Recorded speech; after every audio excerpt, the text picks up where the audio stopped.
tout le monde, j'espère que vous allez bien. Aujourd'hui on se retrouve dans une nouvelle vidéo où on va parler de UR Cosmetics. Alors en fait UR Cosmetics c'est une gamme de maquillage qui est à plutôt bas prix, que j'ai découvert dans une box beauté. Je suis tombé en fait sur cette première palette. J'ai voulu voir en fait ce que la marque donnait en termes de full face, hein, le visage complet. On est parti pour voir tout ça ensemble. J'ai pris une base qui se présente comme ça, une base classique. On a trois styles de base, une base violette, une base verte et une base transparente. Je viens l'appliquer au niveau de ma zone T où il n'y avait pas. Du coup je vais venir appliquer le fond de teint. J'ai encore une fois choisi trop foncé, je l'ai complètement éclaté. Je vais venir mettre deux pompes et du coup l'appliquer sur mon visage. Et bien évidemment, hein, comme on le voit trop foncé, mais on va venir travailler ça. En tout cas j'espère que vous allez bien avec tous ces petits soucis qu'il y a en ce moment dans le monde. On va voir comment ça va se passer. Espérons que ça s'arrange. On est sur une marque qui est non comédogène. Si on en déduit, c'est qu'elle ne donne pas de boutons. Ils disent qu'ils sont amis des animaux, donc en gros, ce n'est pas testé sur les animaux. Enfin, ils ont rien demandé, les pauvres. Je vais venir appliquer ce correcteur là, du coup, de chez UR Cosmetics aussi, qui est un petit peu trop blanc, bien évidemment. De toute façon, les teintes et moi, j'ai l'impression que je n'y vois rien quand je commande.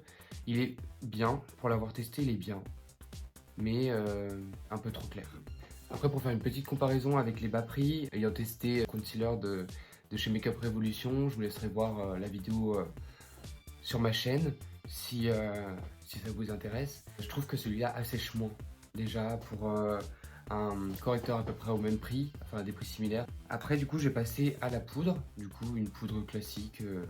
J'ai pris la teinte 31802, j'ai déjà testé et je vais venir juste déjà poudrer en dessous de l'œil pour éviter que ça bouge.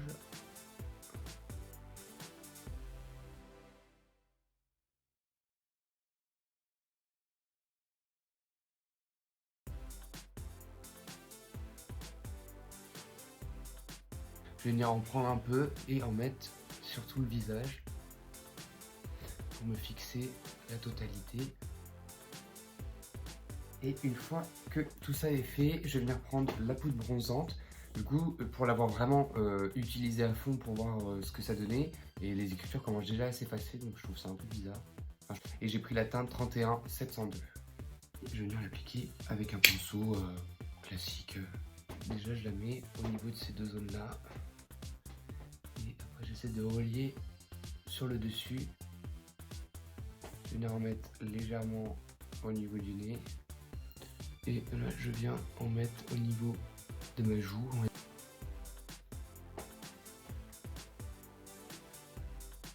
Et pour finir, je viens en mettre dans mon cou. Là, je vais prendre juste notre poudre de baking que je vais venir juste mettre là.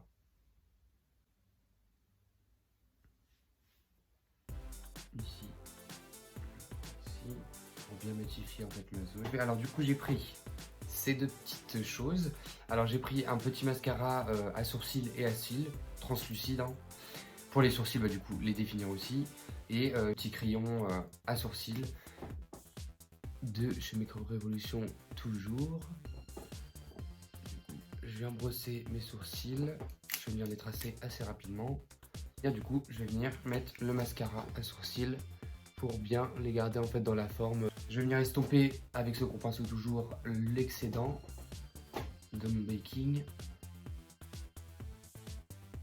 Du coup pour le blush, j'ai reçu celui-ci dans la box beauté. J'étais pas vraiment fan, j'ai testé, alors ils disent que celui-ci c'est un bronzer et là c'est deux blushs, un on va dire plus pêche, plus rosé pardon et plus pêche pour celui-ci. J'étais pas super satisfait donc celui-là je pense que je le réutiliserai pas, j'ai pas trop aimé.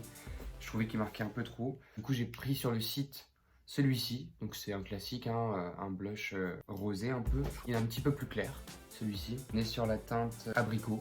J'ai pris du coup celui-ci parce que j'avais peur que celui-ci soit peut-être, je sais pas, enfin j'aime bien quand ça fait léger donc voilà. J'ai pris celui-ci qui est normalement pêche, oui voilà c'est un pêche qui se présente comme ça et que je trouve un peu plus chaud. Donc je pense que je vais prendre celui-ci parce que celui-ci c'est celui que je prends quasiment tout le temps. Le petit bémol, ils avaient mis un petit pinceau qui ne sert strictement à rien dedans donc je ne l'ai pas gardé.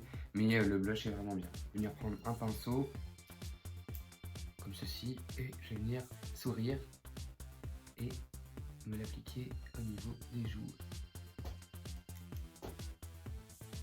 J'aime bien quand ça fait vraiment léger, subtil, pas besoin d'en faire trop. Je pense qu'on voit la différence, c'est vraiment léger. J'ai pris du coup cette petite highlighter liquide, je ne l'ai pas encore testé parce que je suis pas fan des highlighters liquides parce que je trouve que ça déplace la matière.